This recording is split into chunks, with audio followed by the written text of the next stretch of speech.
Todd Bee Show.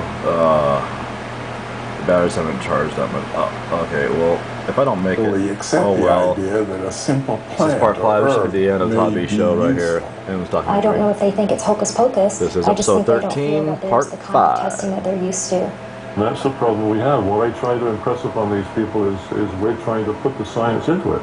And yet some people are very resistant to even attempts to do that. All of the funding is coming directly or indirectly from the drug companies. And these people, obviously, for obvious reasons, are determining the agendas. Now think of the lobbying potential behind the most profitable industry in the United States. Think of the power.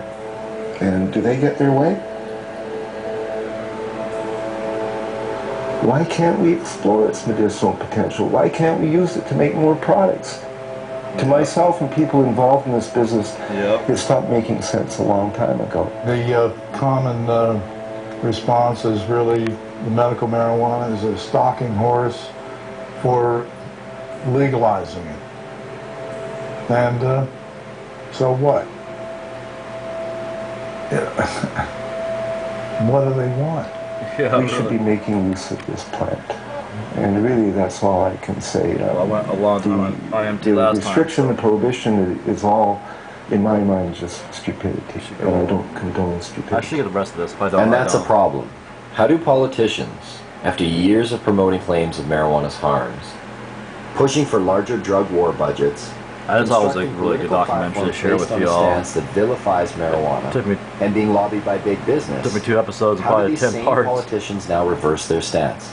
What politician can come before their constituents today and say marijuana should be decriminalized when yesterday they said it was evil and dangerous? Yeah. Their constituents are going to want to know why you changed your mind. Yeah. Were you lying to us or were you stupid? Either way, you're not getting elected next time. Whoops, we made a mistake. You 17 million people should not have been arrested. Some of you jailed, some of you fined, some of you lost the handle on your career. One way to bypass this problem in the face of ever-growing empirical evidence is to divert attention. Add a word. Medicinal. Put the word medicinal in front of marijuana, and you are now talking about something completely different if you're a politician. Why is there a perception that healthy people are affected differently and unable to fend off the detrimental consequences? Really? Whereas a person with a lowered immune system or terminal illness seems to experience none of these effects? Some people go home at the end of the day and they drink to kind of wash away the day, you know, just like, that was a hard day, I need a few drinks, kick back. Really. So is that relieving pain? Maybe. Or is it pursuing pleasure? I don't know. So if you think about this in the context of cannabis, it also has relevance. The government's a lot more likely to forgive cannabis use if it's for relief from pain. Yeah. If it's in pursuit of pleasure, that's a problem. And I think that points to something about our culture that's a little bit odd. What works for one doesn't necessarily work for another. The father-son confrontation. Mom smokes like a chimney. And you have a drink every day and smoke too. Not the same. Why not? Yeah, okay. You can get cancer. Your liver can rot away. Yeah. They believe today, and I'm disappointed in the media, that it hasn't brought this information, this new information to the people of this country more than it has. They believe that marijuana could well turn out to be the most dangerous drug that is in use in our country today. If you're a politician, you can get elected on a get tough on crime platform. We're going to lock up all the marijuana cultivators for a long time because you're preying on the fears of the public. Spokesmen for giant special interest groups, whether those special interest groups be law enforcement or whether they're private prisons or whether they're pharmaceutical companies or whether they're oil companies.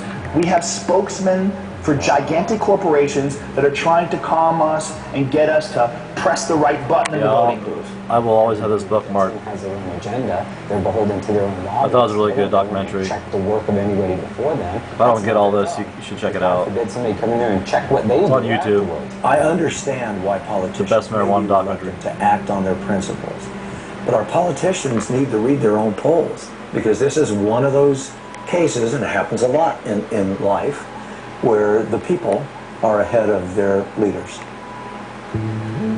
Hamfest. The largest event for cannabis in the world. Wow. A showcase of modern-day hemp. Sure, they used the stuff 70 years ago, but what good is hemp in a world like today? A world that appears to have everything it needs. It opens a whole new market. It opens a whole new market on every level. You can harvest off the seeds, you can harvest out the inner pulp and end of long stem fibers. The fiber itself is the strongest natural fiber in the world. All the clothes I'm wearing today for this interview are hemp. All the clothes I actually always wear are made out of hemp. Been so since probably '94 when I realized I could buy clothes made out of organic fibers that lasted longer than cotton.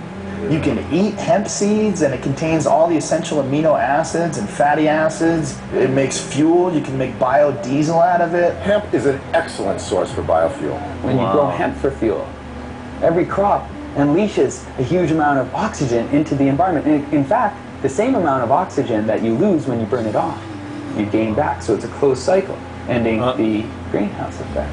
Really? There are so many hundreds of strains of industrial hemp that you can grow hemp almost anywhere in the world. Not everywhere in the world, but almost everywhere in the world. Well, so just that alone makes it a resource for fuel. That is the solution, is to stop using fossil fuels and nuclear energy. Stop using them entirely. And using wind and wave and sun more, and these biofuels. Yeah. People will get it, especially as the gas prices go up. It's the highest quality paper there is. I mean, it's archival quality. The words tree-free paper don't make sense to people. Hemp paper that you find in the museums that are hundreds of years old haven't even yellowed. To supplement the wood, we could solve the deforestation problem. Why isn't it cost effective to use hemp versus the forest industry right now? The simple answer is because you can't grow the hemp in the United States. As far as human beings are concerned, it's probably one of the most useful plants ever, if not the most useful plant ever, and it's illegal. Yeah, I know. Industrial hemp is not a drug, though it is of the same species as marijuana. It is a completely different variety of plant, similar to comparing a Chihuahua with a St. Bernard. You can't get high from industrial hemp, but you can get high from marijuana. This is the only industrialized country in the world that doesn't grow industrial hemp. I mean, think how crazy it is that we can eat the product, we can sell the product, we can wear the product, we can export the product, import it, manufacture it, everything but grow it. We can't grow this thing. It's criminal. And there you have it. Yeah. After 2 years of research, our quest for answers has only left us with more questions. And the only thing that really seems to make sense is that none of it makes any sense. Maybe I made it. Like I got it all. It's a weird thing that you do when you make nature against the law. We're worried about things going extinct, and yet the policy on the most useful plants in the world is that they should all be eliminated and driven to extinction. Absolutely, they should still be concerned about youngsters using. But we're concerned about youngsters using alcohol, tobacco, driving automobile, whatever. Yeah. But that it should be the kind of prohibition that it is now, rather than regulation, it cannot be sustained in a rational society. I believe it would be more ignorant of me to listen to somebody who's trying to oppress me than it would be to just ignore the ignorant and go on with what I think is right. Even now, this interview is being conducted. I smoked pot all morning. This is what I look like high. There's a great quote that life is a tragedy to those who feel and a comedy to those who think. And if you are a thinker and you look at the marijuana situation and you're not laughing, you're fucking dumb. Do you think marijuana might be legalized in Canada or the United States? Yes. I don't know about the United States, but it will be legalized in Canada. I won't be alive to see it. I used to believe it was right around the corner back in the 1970s. Check out the gray hair. I confess to being 61. I believe it will happen. I didn't used to. As recently as 2 or 3 years ago, I was convinced it was not going to happen in my lifetime. Yeah, really. I wish you didn't ask me that question, but I would say I think it will be. It's always a possibility. There can be breakthroughs to reason. All we have to do to end it is get 50% of Congress plus one human being to say it's over, and it's over. there's a movement in this country, and some people have more faith in it than I do. Maybe from hosting Fear Factor all those years, I've lost my faith in human beings and their intelligence. Oh, that's right. I think it's inevitable. I believe that the truth will set us free, and I think the truth is infectious. And I think that while cannabis per se is not addictive, learning about it quickly becomes. When I published Marijuana Reconsidered, I, in the last chapter, predicted that once people understood these things about marijuana, the prohibition would be gone. It would be gone in 10 years. Carl Sagan, who was a very good friend of mine, read the manuscript and he said, "Lester, you're so pessimistic. 10 years?" Yeah. You know, well, here we are, 45 years later, and nothing has happened. Wow. Nonetheless, it can't help but happen. I mean, you can't sustain a lie like that forever. Alright, cool. Yeah, I got it. Okay, well, thanks for tuning in. This is the Todd Bee Show. Episode 13, Part 5, the end. Thanks. That's the whole documentary right there. Yeah, my next episode, I'm going to try to do downtown Wawa and do some pictures and some vid down there. Peace. Stay lifted.